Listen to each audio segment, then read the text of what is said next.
I invite you to open your Bibles, please, to the Song of Solomon, or is that the true title? We'll answer that in question number one. We kind of gave an overall view of the book.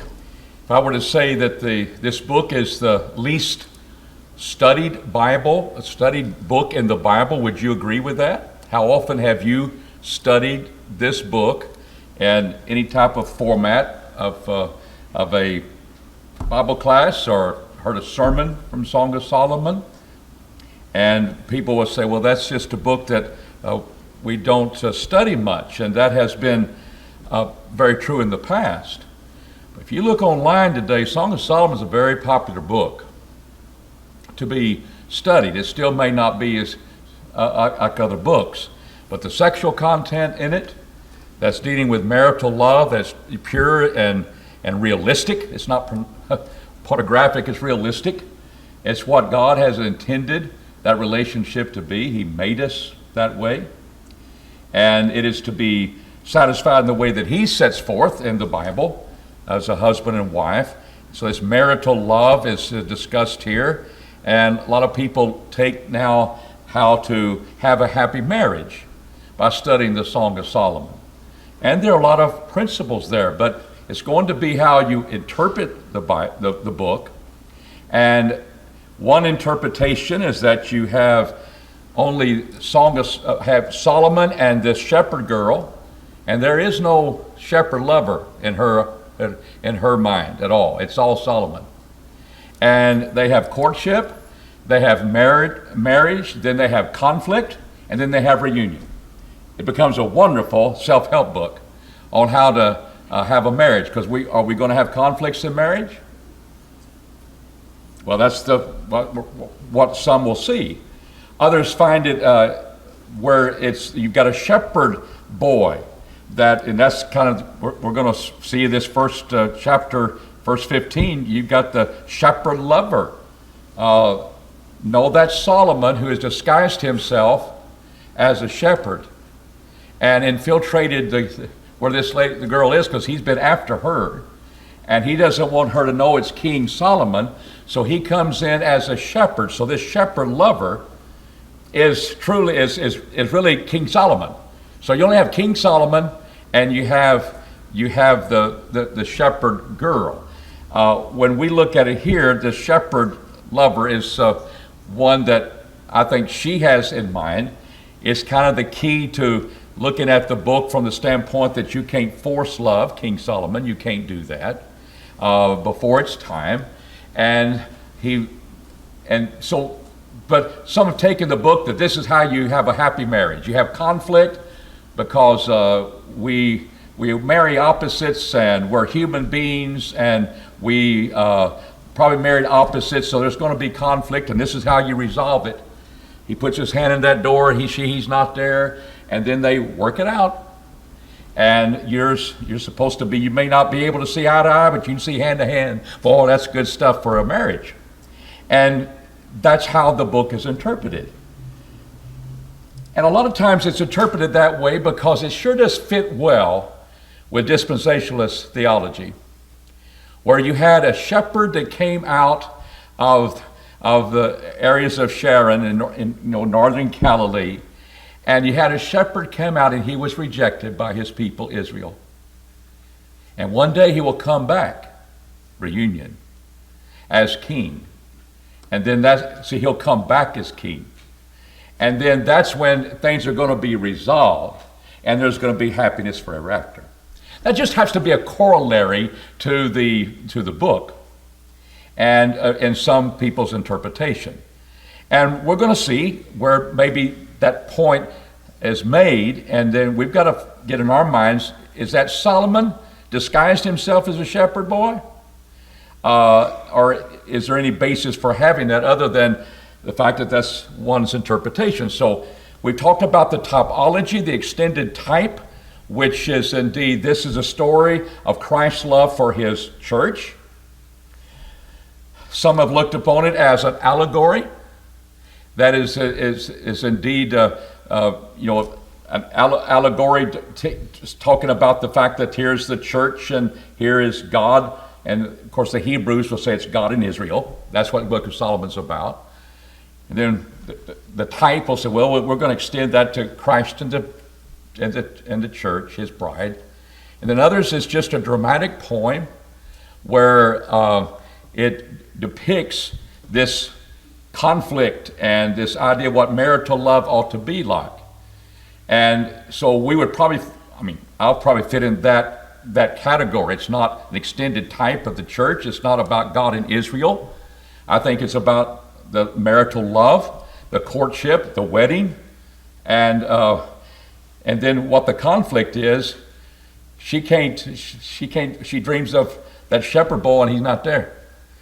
And there's the conflict that is talked about there, and she still looks to him as the one that she's truly in love with, and that becomes part of the theme of this book.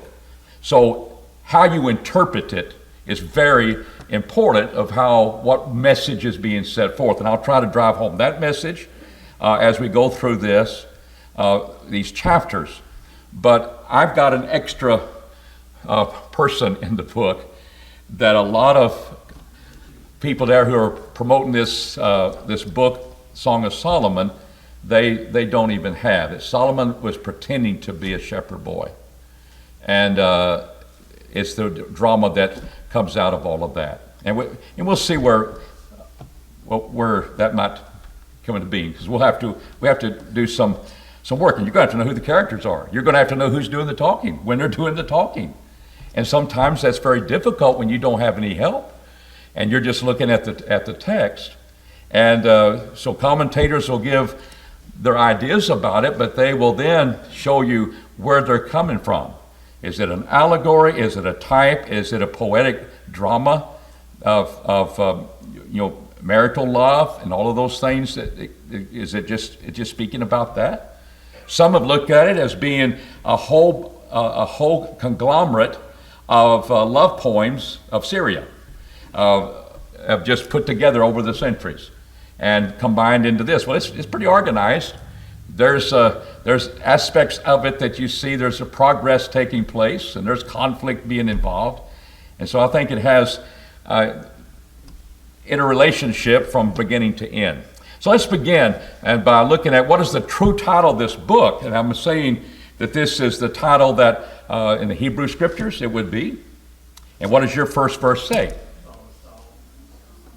Mine says a Song of Songs. What does your book say? Does this say Song of Solomon? That's a newer part, but the original was Song of Songs. That's what's in the text. It's Song of Songs. If that's true, and it is, that would mean when he wrote over thousands of songs, 1,005, the Bible speaks about him writing that many songs. This is the only one we have preserved. It is the only song we have preserved by Solomon. What does that mean? From God's perspective, it's the best of them all. As someone has said, he was a one-hit wonder, but it was wonderful. It was the best that you could ever have of dealing with this subject, and the best of his psalms, the best of his songs that he delivered. It is a song of songs. Every time you have King of Kings, Lord of Lords, Holy of Holies, what have you got? You got superlative. You got the concept of a superlative that says, I'm going to have to interpret this as a superlative. That's what a preposition of between two identities are. That are he's Lord of Lords, Song of Songs. It's not a problem. And that's exactly what it's talking about. So it is. We're wanting to spend our time and to understand exactly what God, what perspective are you guiding him, and it belongs to Solomon. He is the one that's writing it, and we talked a lot of details about this. If someone said, well, this is his first wife that he ever married. And he speaks about that great love he had for her and the conflicts that they had. But he had 699 more. And this is the Song of Songs. It is the best of all of maybe his wives. But he deteriorated in his thinking, and he places her on a pedestal. So this is the first of his songs, and they said, what, first of his marriages. It very well could be the latter part of all of his marriages, and he realizes that here is, he cannot force love, and he speaks about true love taking place, and it's not with him. He said, here's one of those wives that has that as a being, something that he's realized that this is a conflict that I'm having from God's perspective, and he writes it from that standpoint. I think that's what's happening. That's why it can be put upon as a later date. But we're within 30 years of each other, and in ancient times that's hard to define when we don't have any parameters other than that. But that's what we're looking at. It belongs to him. It's his song. It is superlative of all the songs that he has.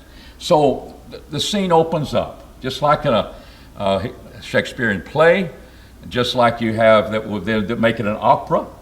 There's speaking parts, and you have daughters of Jerusalem over here, and you have King Solomon, and you have the shepherd girl, the Shulamite.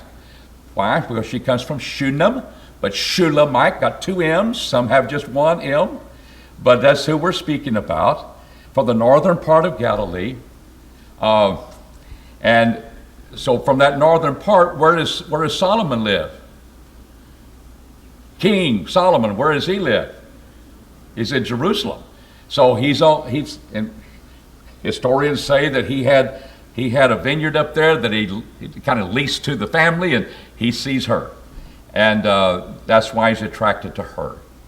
And so we see now the scene opening up as if she is now part of what he wants to be in his company of wives and concubines as they're going to deteriorate and that sort of thing. But the sense of that he has that.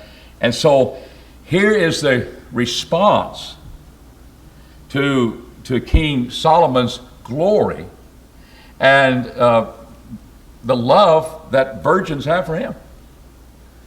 That's how it opens. It's his song. He started what he wants to. But listen to how he describes it.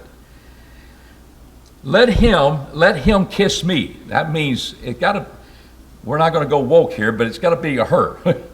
And he's kissing.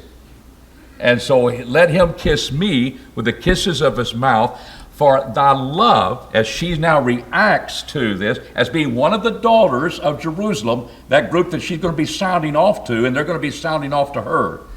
For thy love is better than wine. Thine oils have a goodly fragrance.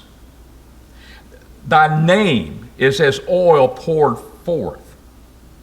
Therefore do the virgins love thee. Draw me, and we will run after thee. Draw me, and we.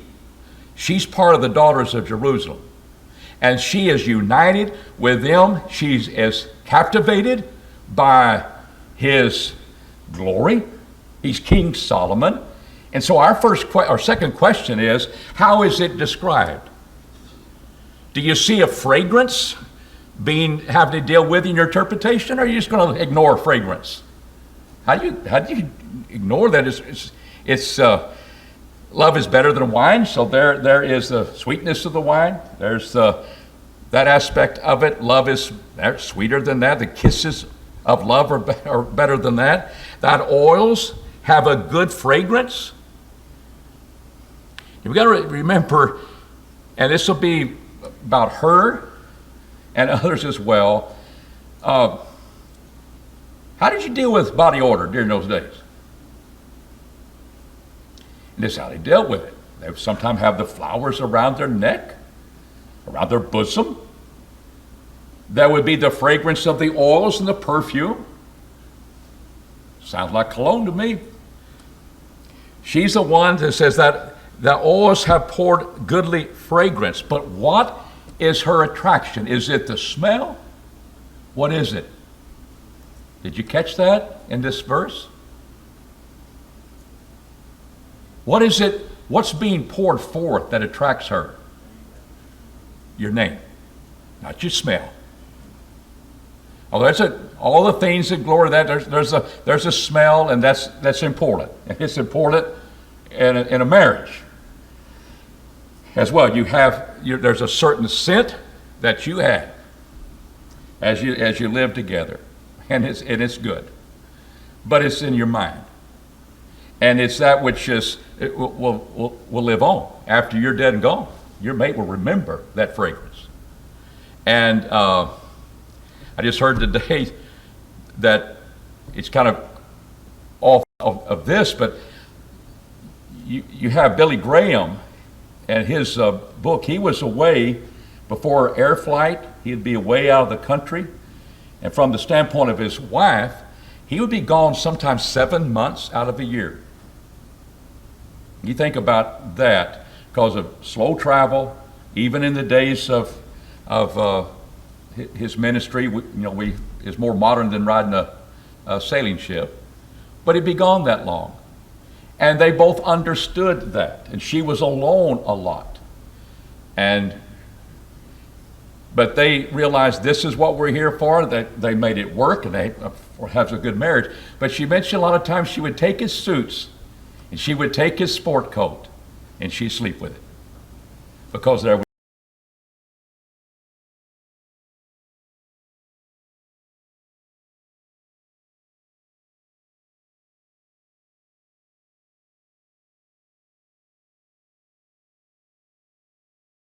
And it was a positive thing. It's in your memory. And it brings forth a fragrance that brings forth pleasure. And here it is his character. That's the glory of his name. Your name is who you are. You may smell this way, you may be attractive this way, but the character is that which is going to last. Looks are just for a season, and they're not temporary. I mean, they're temporary, but the character is what stays on. It's his name. That's impressive to her. It is his name, and impressive to them, the daughters, maybe because he's king, and his whole character. It may be as shallow as that, I don't know. But there's the sense of the being, that character that he has. That's what is attractive about him. It's poured forth like the fragrance oil. Therefore, because of your glory, therefore do the virgins, what did they do? They love who? Shulamite woman, the girl is speaking, as we are together in all of this, draw me and we will run after thee. Solomon is indeed attracted to her. That's what this is about. And we'll find a courtship taking place in the marriage. But draw me, she would like his mouth to kiss hers. There's an attraction that's there. But her heart's somewhere else as well too. And there's the kind of the conflict as well. So there's something greater than just the attractiveness of character. If you just look at it as shallow as, yeah, he's king, he's somebody. But it may be other things about his character. Maybe his wisdom is being impressive. And all of those things. And his humility, if this is the early part of his service. Humility, and yet he has that wisdom. And all of those things, he's king. That's what attracted her, as well as the others. Do you have anything else to add to that? How is the King Solomon's glory described? There's a fragrance, but it's the name. It's the name. I want to emphasize that. Yes, sir?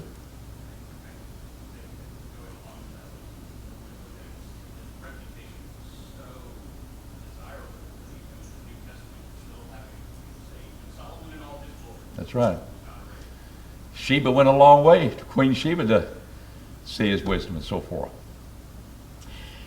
So that's how it opens in our song. And so he says, what is meant when the Shulamite girl says, I am black? So notice in 4b, so we got 4a, she still talking, draw me and we will run after thee.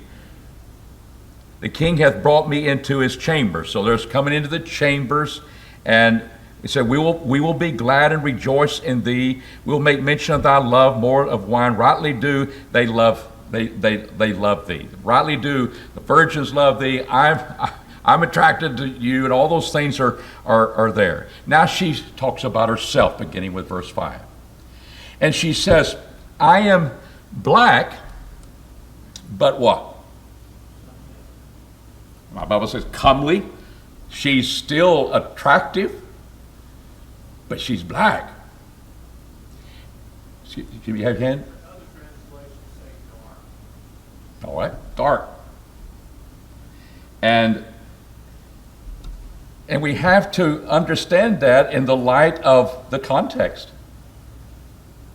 It says, I am black but comely, O ye daughters of Jerusalem. You have a sounding board in this song, and it's coming back and forth with, you got Solomon. I think we'll have a shepherd boy, but we're having the daughters of Jerusalem. It's kind of like they're over here back on the side of the stage, and I'm saying to you, and that they repeat back to me. It's a way of getting the author's point across with the characters. O you daughters of Jerusalem, as the tents of Kedar and the curtains of Solomon. I got to do some studying now. What did you find about the tents of Kedar? It's a real place. But you think those tents might be dark? You think those tents might be black?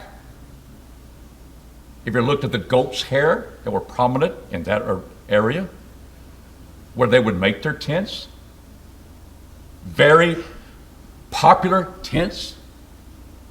The tents of Kedar, black stitching.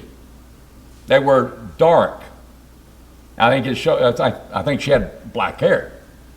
She was tanned by the sun, which you got to understand that too from the text. But there's a sense of not that she was an African American. She wasn't black in the sense of her skin. Like maybe she's from Ethiopia. But she was dark and tan, and she, as the dark threads of the goat's hair of Kedar. And to me that makes sense. And as the curtains of Solomon, that he would have these dark or black curtains that were there. He says, look not upon me because I am swarthy. What happened you stay out of the sun too long?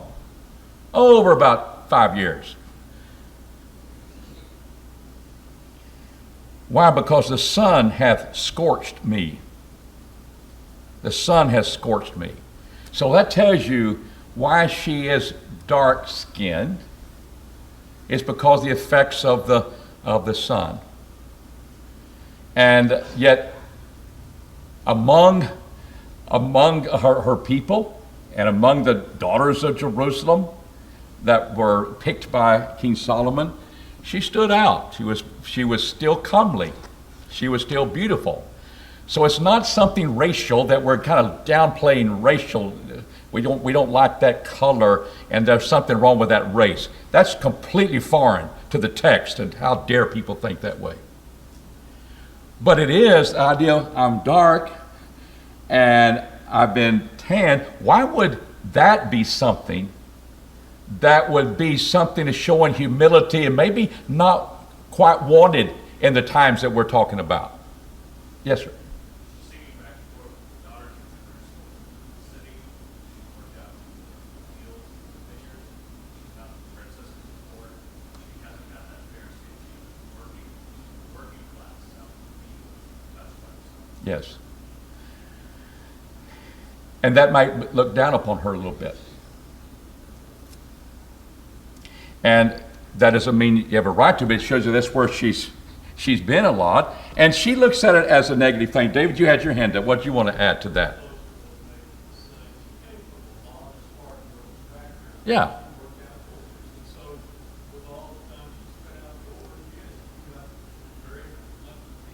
Yeah. Not at all. Not at all. I'm thinking about a man that every time I see him, I've been with him on separate occasions. He lives in Louisiana, and he's helping people sometime, and we've helped people like moving and things like that. And every time I see him, He's just dark-skinned because he works outside all the time. And he just gets off work and comes all the way in order to help people. And every time I see him, I don't think about her, but I think about the fact that, well, you can tell that's a working man. Why? It's dark-skinned. Maybe he's a fisherman, I don't know. But I know he works hard. He gets off work and he comes straight out there. And wherever it might be that we've been involved in helping people. And there's a sense of, she looks at it, and I'll add to it. You had another thing?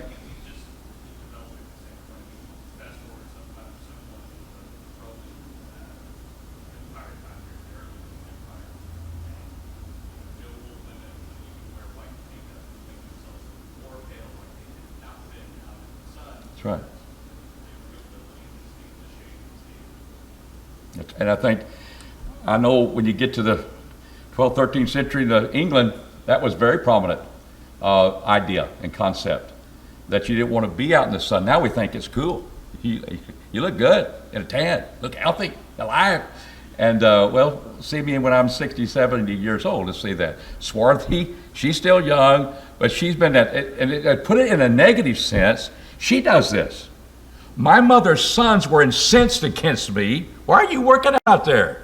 My mother's sons, does that say maybe they might be half brothers and sisters? I think it's necessarily inferred.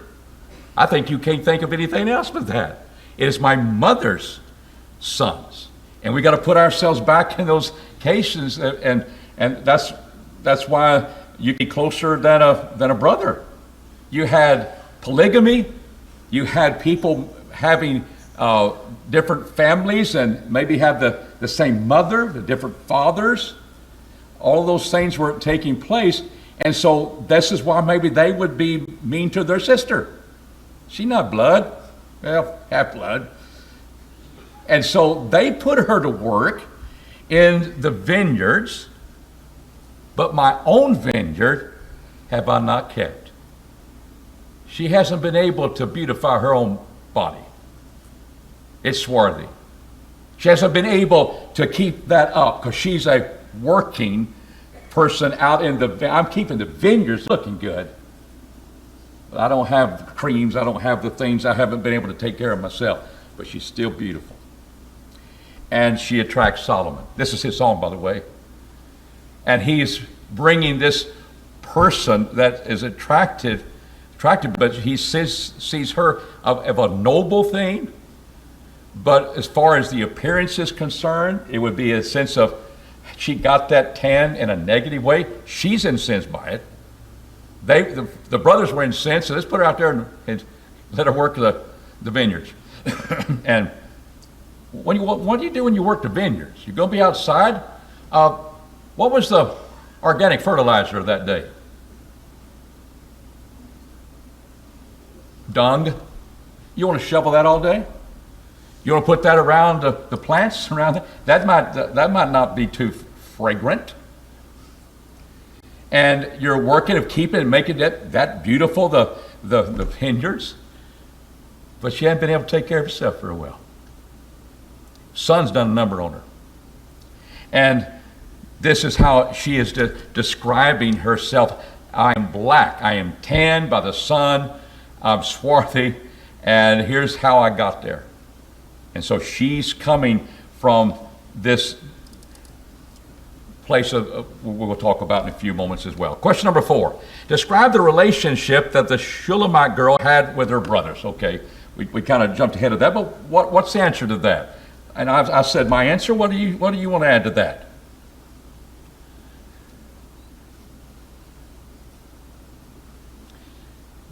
When they say, my Bible says incensed, what does that mean to you? Yeah, angry. And let's find some. It's not a tough job for her. Yeah, let's put her in the vineyards. And you had to keep it, and that was work to have to be done. So that's another reason why you might look at this as being they're my stepbrothers. I'm their stepsister. Look what they're doing to me, and we could understand that. What is the custom behind the Shulamite girl saying, "For why should I be as one that is veiled?" And so here is, we'll pick up now, tell me thou whom my soul loveth, where thou feedest thy flock, where thou makest it to rest at noon. I think she's thinking of her shepherd lover. But you've got to realize, if you're going to interpret this the way modern interpretation has gone a lot of times, this is King Solomon looking like a shepherd. And it's really not the shepherd lover that she has in her mind responding. Tell me, O thou whom my soul loveth, where feedest the flock? She wants her shepherd lover. This is her, the girl's still talking. Where thou makest it to rest at noon. For why should I be as one that is veiled? So why does she say that? What custom is she referring to that says that would be the case, and she wishes it were not that case? What was the meaning connected with that veiling? Is it because she's sad and she has the veil because she's full in mourning? Some have interpreted that way. I don't think that's it. One of the things we have is that a comparison to come beside the flocks of thy companions. So you got a group of men, they're looking at their flocks. I want to know where your flock is, shepherd boy. I want to know where your flock is. For why should I be as one that is veiled? Now, working from that, what was the custom? What was in place there that is distinguished from a group of men and the ones she wants to be married to? Any ideas? That's the context.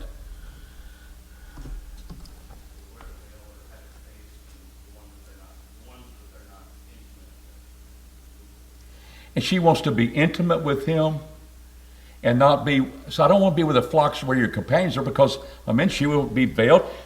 I think in the terms of being the custom of reverence and showing submission to man, and as we see it happening in the church of Corinth, has been established a custom among people. And I want to be alone with you where I don't have to have the veil on my face. There's the intimacy that she would like to have. Now, she's got that with Solomon, and she's already attracted to him, verse 2. So I can see one taking that point of view and trying to be fair with the scriptures. I see that. I know where they're coming from. At least they're honest to say it. But it's just, you can't just jump around, and so you have to have a reason. Well, that may be the case, but it is a shepherd. Somebody's been a shepherd. You've got to have King Solomon in all of his glory disguising himself as a shepherd. And he pulled it off with her. And I don't think that's necessarily there. But I think all through this, and the reason why they keep coming back to the refrain, do not force love for its time. And here's what's on her mind all throughout the book. I think that fits better. So I'm saying that she's speaking of this in verse 7, about having that, I think, an intimate relationship with her.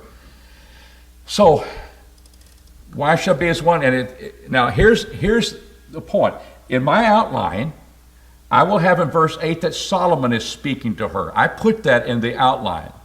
But this is where the road divides. And I felt like, well, I can introduce this, and then let's make some sense.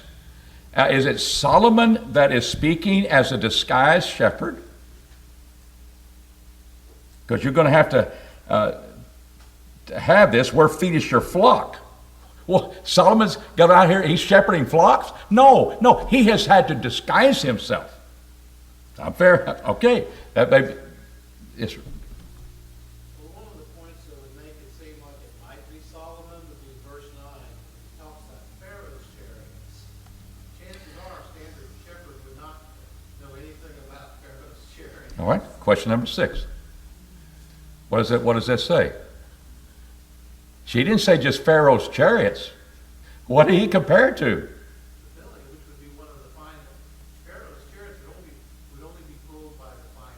You haven't dated lately, have you? How would you like to tell a girlfriend you're going out with, she's a horse? And then it said, you're a bird. Got eyes like a dove. You're a bird and you're a horse. I'm with you. Understand that is a compliment. And it is Solomon speaking.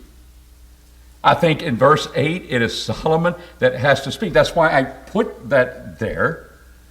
But we're going to realize that there may be some interjection coming from another source here. So that's where I'm going to have to inject something that is there. Because I have in verse 7, she is asking someone, and I think it's her shepherd lover, where his flock should be, where she could be there. Now, if thou know not, verse 8 is the key, and we'll get to verse 9, and Danny, your point's well taken. It's just I want to stop someplace before I get there. If thou know not, O thou fairest among women, was she not talking about her shepherd lover right here? She has been. Somebody is now speaking, and it's not her. If thou knowest thou, O fairest one minute, some people are talking about her. Go thy way forth by the footsteps of the flock. And there's pictures of people who have seen that image around those hills. There's a hill there in Shunem. And the picture of the black goats shimmering down that mountain slope. I think it's a picture here. Go the way forth by the footsteps of the flock and feed thy kids. That's why you got goats. Feed thy kids beside the shepherd's tents. Now, is that Solomon disguised as a shepherd telling her where to go? He's now speaking in verse 9. I mean, he has to be. Danny's point is essential to understanding that. It's true.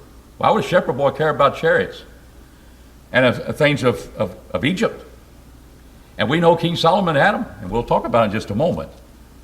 So if it's not her, and it's not Solomon, from my point of view, who might it be?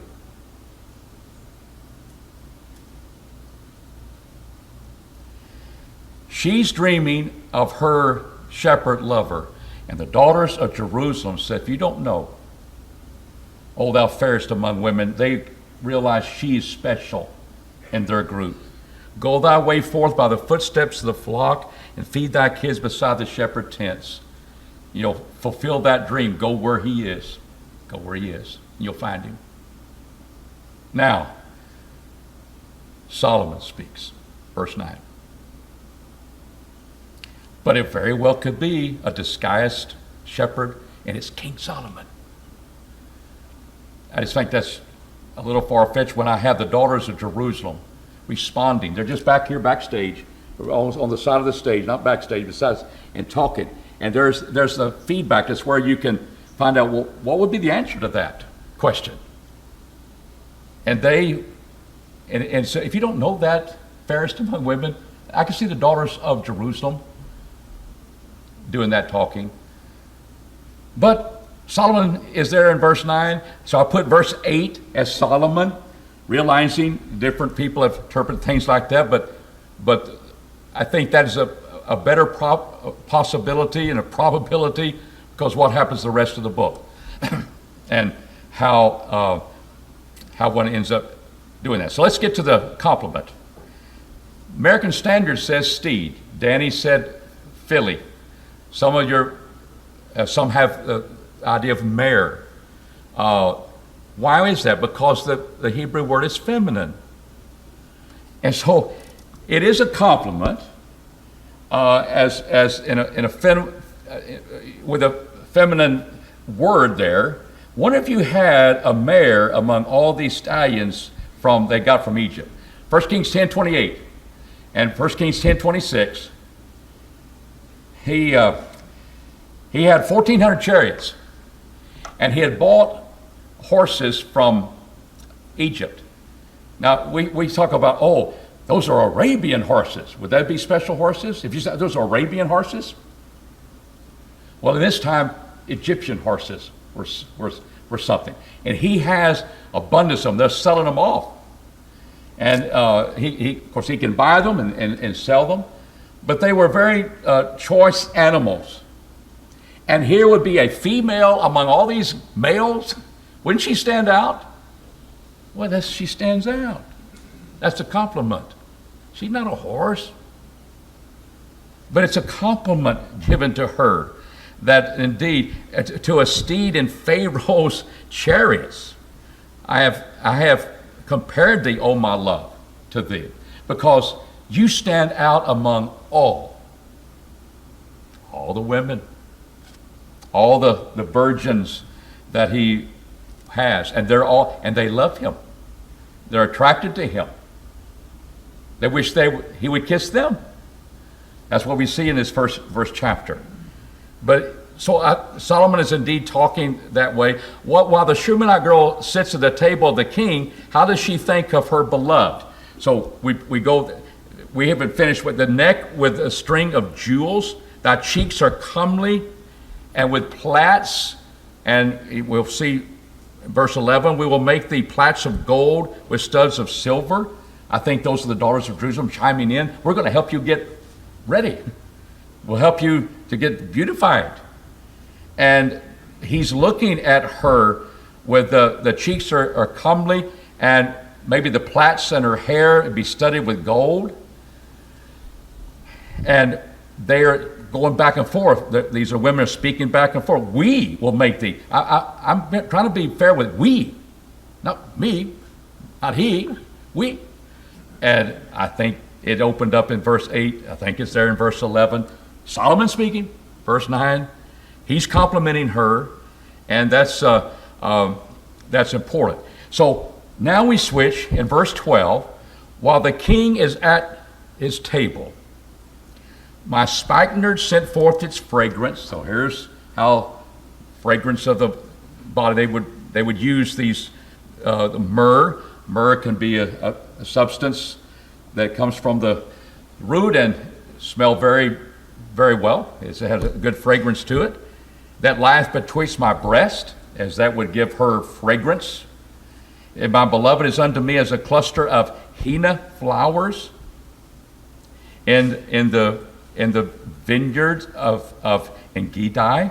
Engedi is a desolate, and here comes flowers you never think would be blooming. That's how it's being described. So our time is up, and we will, Lord willing, we'll start there next time. We'll talk more about what she's thinking of next time. Thank you.